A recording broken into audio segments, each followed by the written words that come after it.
The moment Elaine, my mother-in-law, walked into the Thanksgiving dinner, her eyes scanning the room like she owned it, I knew trouble was brewing. "How's your mom doing?" she asked, her voice dripping with a feigned concern that couldn't mask the jealousy lurking beneath. As she eagerly suggested a trip to the mountains, blatantly ignoring the gravity of my mother's illness, I realized that this wasn't just about her wanting time with us. It was a twisted game of one-upmanship where her need for attention clashed with our somber reality. Life before September was a quiet stream, flowing undisturbed. My husband Jake and I had carved out a modest life in our bustling city, far from our hometowns. We were content, or so we thought, until the day my phone rang with news that turned our world upside down.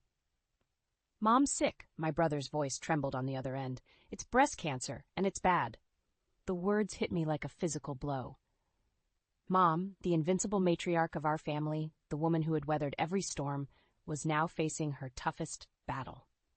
Metastatic breast cancer. The words echoed in my mind, a relentless reminder of the fragility of life. Jake held me that night, as I cried, his arms a stronghold against the chaos unraveling within me. We knew what we had to do. Within weeks, we arranged to work remotely and packed our lives into suitcases, ready to move across the country to be with Mom. Our plan was met with mixed reactions. My in-laws, particularly my mother-in-law, Elaine, were initially overjoyed at the prospect of us moving back. She lived just an hour and a half from my parents, a proximity that seemed convenient but soon proved to be anything but. "Can't wait to have you both nearby." Elaine's voice chirped over the phone, a stark contrast to the somber mood that had enveloped our lives. I appreciated her enthusiasm, or at least I tried to. But as our departure date neared, her excitement morphed into a relentless expectation for our time and attention. It was as if she couldn't see beyond her own desires, blind to the grim reality we were facing.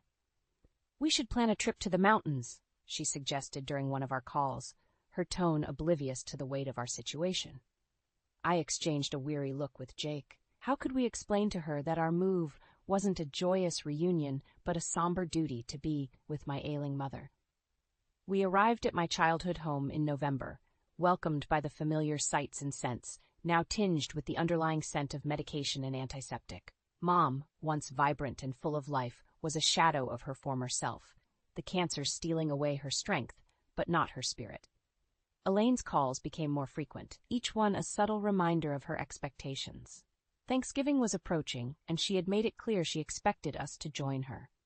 It was a delicate balance, trying to cater to her needs without neglecting my mother. The Thanksgiving dinner was a surreal experience. Elaine, dressed in her festive best, chatted animatedly, occasionally throwing glances at my mother, who sat quietly, conserving her energy. I could feel the tension in the air by an unspoken battle of needs and desires. "How's your mom doing?" Elaine asked, her voice tinged with a curiosity that felt more invasive than empathetic. "She's fighting," I replied, forcing a smile. "We're just taking it one day at a time." "That's the spirit," Elaine said, but her eyes quickly shifted to Jake. "We should definitely plan that mountain trip soon, for some fresh air." I bit back a retort, the words "not now" sitting heavily on my tongue. This was not the time for leisure plans, not when every moment with my mother was precious. That night, as Jake and I lay in my old bedroom, the weight of our situation settled heavily on us. We were caught in a tug-of-war between duty and obligation, each pull threatening to tear us apart.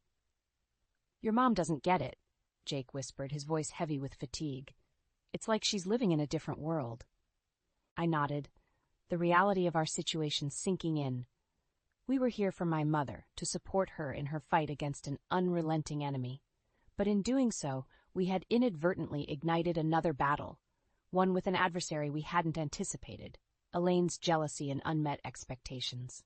The Thanksgiving dinner at my parents' house with Elaine present was a balancing act on a tightrope. While Mom rested in her chair, conserving her energy, Elaine's presence filled the room like an overzealous perfume. Her laughter was a bit too loud, her stories a bit too long. Jake and I exchanged knowing glances, each trying to mediate the unspoken tension. Elaine's eyes often darted towards my mother, her gaze a mix of curiosity and something I couldn't quite place. Was it envy? Pity? I couldn't tell. Mom, for her part, offered polite smiles, a testament to her enduring grace even in the face of her illness. The real test came when Elaine suggested a post-dinner walk. "A little stroll will do us good," she announced, her voice tinged with an enthusiasm that felt out of place. I hesitated, glancing at Mom. "I think we'll stay in," I said gently. "Mom needs to rest." Elaine's smile faltered for a moment, a flash of disappointment crossing her features before she masked it with a nod. "Of course, dear. Another time, then." As she left with Jake's sister, I couldn't shake off the feeling of guilt. It gnawed at me, the thought that maybe I was being too harsh, too unyielding. But then I looked at Mom.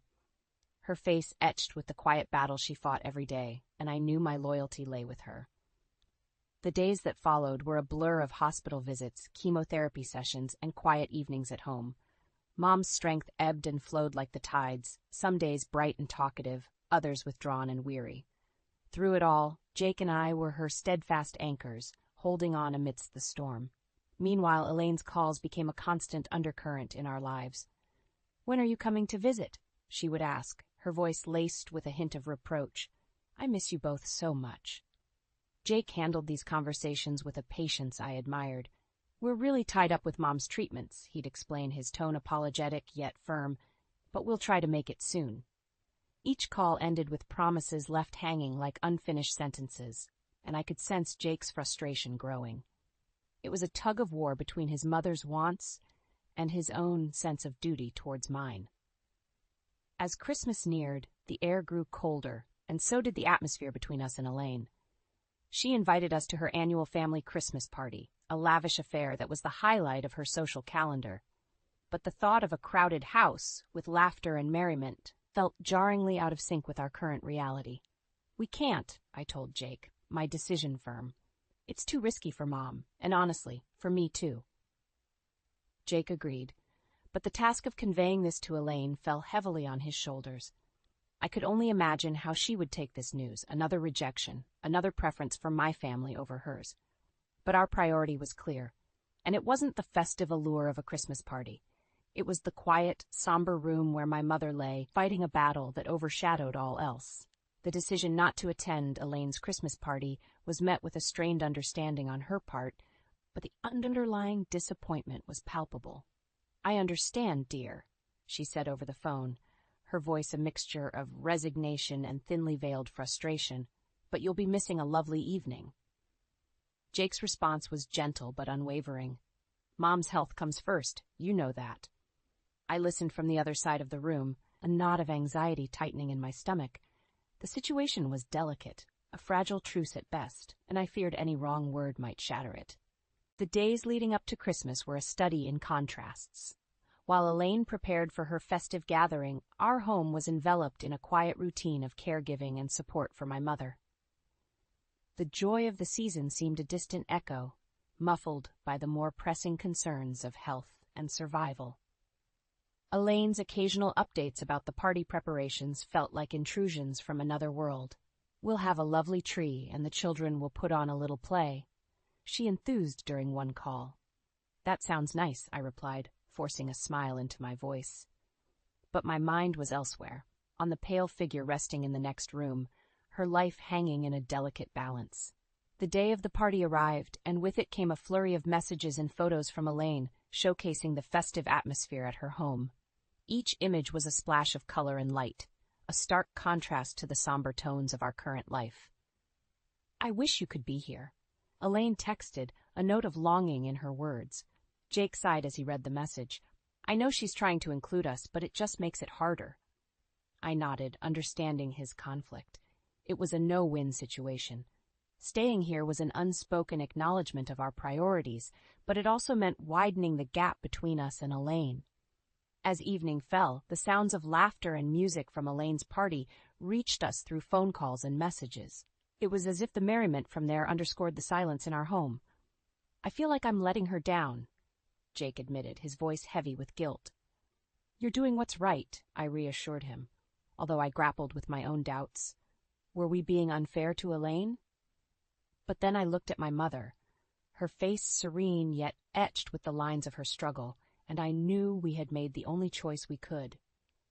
That night, as we sat in the quiet living room, the glow of the Christmas lights seemed dimmer, the festive spirit subdued. Our hearts were with Mom, in this battle that allowed no room for distractions, no matter how well-intentioned they might be.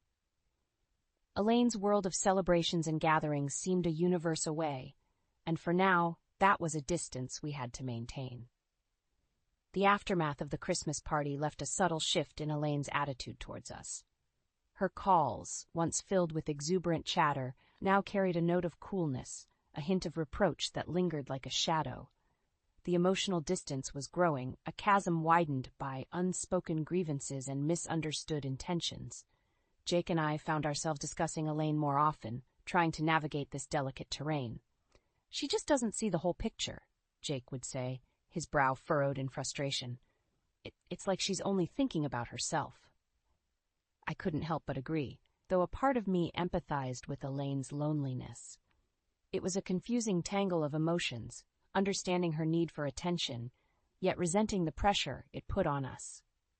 As New Year approached, the tension reached a new height. Elaine called, her voice brittle with contained emotion. "I feel like you're avoiding me," she accused, her words sharp and direct. Jake's response was calm, but I could hear the strain in his voice. "Mom, it's not about avoiding you. We're just really focused on Nerder's mother's name right now." Elaine's reply was a mixture of hurt and anger. "You don't think I understand? I'm a mother too, you know, but you're treating me as if I'm not part of this family." The conversation spiraled into an uncomfortable confrontation, with Elaine expressing her feelings of being sidelined and neglected. Her words were laced with a bitterness that took us by surprise. "You're always there for her, but what about me? Don't I matter?" The call ended on a tense note, leaving an uneasy silence in its wake. I looked at Jake, his face a mask of conflicted emotions. The situation was more complex than we had realized. It wasn't just about Elaine's demands for attention. It was about her feeling of loss, of not being a priority in her son's life anymore. We sat in silence, the weight of the situation settling heavily upon us. It was clear that this was more than just a case of competing demands. It was a deep-seated feeling of jealousy that Elaine harbored, a jealousy that was now openly affecting our relationship. That night, as I lay in bed, I couldn't help but feel a surge of anger towards Elaine. How could she be so self-centered, so blind to what we were going through? But then, in the quiet of the night, a thought struck me. Perhaps Elaine's jealousy was rooted in fear, a fear of losing her place in her son's life, a fear exacerbated by the crisis we were facing. It was a bitter pill to swallow, recognizing that beneath the surface of Elaine's demands and complaints lay a deeper issue, one that needed addressing. But the question remained, how could we bridge this growing gap? How could we heal the wounds that were slowly tearing our family apart? The days that followed were a dance around unspoken words and unaddressed feelings. Jake and I knew that the situation with Elaine couldn't be left to fester, yet the courage to confront it head-on was hard to muster. Each of Elaine's calls now felt like walking on a tightrope, balancing between reassurance and honesty, trying not to fall into an abyss of conflict. Finally, one chilly evening, Jake decided it was time to address the elephant in the room. "We need to talk to her, face to face," he said, determination lacing his voice. "This can't go on like this." I agreed, albeit with a sense of trepidation. The thought of confronting Elaine, of laying bare all the hurt and misunderstandings, was daunting. Yet the need for resolution, for some semblance of peace, was greater. We arranged to meet Elaine at a small cafe, a neutral ground away from the emotional landscapes of our homes. The meeting was tense from the outset. Elaine's smile was tight, her eyes guarded. We exchanged pleasantries, but they were just brittle veneers over the turmoil underneath. Jake took the lead. "Mom, we need to talk about what's been going on," he began, his voice steady but gentle. Elaine's facade wavered, her eyes flashing a mix of defensiveness and hurt. "So now you have time for me?" she retorted, the bitterness evident. "We've always had time for you," I interjected, trying to keep my voice even. "But Mom's illness, it's been consuming us." Elaine shook her head, a sigh escaping her. "I understand that she's sick, but what about me? Don't I count for anything?" The conversation unfolded, a raw and honest dialogue that peeled back layers of hurt, assumptions, and unspoken fears. Elaine spoke of feeling abandoned, of fearing that she had lost her place in Jake's life. Jake expressed his struggle to balance his duties, his guilt over not being able to meet everyone's expectations. There were tears, moments of heated words, but also instances of quiet understanding. It was a cathartic release, an airing of grievances that had long been suppressed. "I just feel so alone," Elaine confessed, her voice cracking with emotion. "Ever since you moved, I feel like I've been losing you." Jake reached across the table, taking his mother's hand. "You're not losing me, Mom, but we have to face what's in front of us right now. Nair's mother's name needs us." As the conversation drew to a close, there was a sense of relief, a lightening of the load we had all been carrying. It wasn't a magical resolution. The issues were too complex for quick fixes. But it was a start, a step towards understanding and healing. We left the cafe with a tentative plan to stay more connected, to include Elaine in our lives in ways that were manageable given our current circumstances. It was a compromise, an acknowledgement of each other's needs and limitations. That night, as I sat beside my mother, holding her frail hand in mine, I felt a sense of peace. The confrontation with Elaine had been difficult, but it had opened a door to empathy and understanding, a path to navigate this challenging journey with a little more grace and a little less burden. In the weeks that followed our meeting with Elaine, a subtle change began to weave through our interactions. The air of tension that once hung between us started to dissipate, replaced by a cautious but growing understanding. We kept Elaine more involved through regular phone calls and occasional visits, ensuring she felt included and valued. Elaine, for her part, seemed to make an effort to understand the gravity of our situation. She started asking more about my mother's health, her voice carrying genuine concern. It was a small but significant shift, indicating a willingness to see beyond her own needs. Jake and I also worked on balancing our time and energy. We realized that while my mother's illness demanded much of us, it was important not to neglect other relationships, especially with Elaine. It was a delicate balancing act, but one we were now more equipped to handle with empathy and understanding. As spring approached, bringing with it a sense of renewal, so too did our family dynamics begin to find a new equilibrium. My mother's health showed small but encouraging signs of improvement, and with it, our spirits lifted. The heavy burden of the past months started to ease, allowing us to breathe a little more freely. Elaine's transformation was perhaps the most remarkable. The jealousy and bitterness that had once clouded her interactions with us slowly faded, revealing a more compassionate and understanding side of her. She even started joining us for quiet afternoons with my mother, bringing with her an air of warmth and positivity. One such afternoon, as we sat in the garden, Elaine reached out to my mother, taking her hand gently. "I'm here for you too," she said softly. The moment was simple yet profound, marking a new chapter in our relationship. Jake and I watched this exchange, a sense of relief and gratitude washing over us. The journey had been long and fraught with challenges, but it had brought us to a place of greater understanding and compassion. As the story of our family unfolded, I realized the power of open communication and empathy. Our confrontation with Elaine had opened a door to healing, not just for our strained relationships, but also within ourselves. It taught us the importance of facing difficulties head-on, of acknowledging and addressing the emotions that drive us. The final chapter of this journey was yet to be written, but as I looked at my family, united in our garden, I felt hopeful.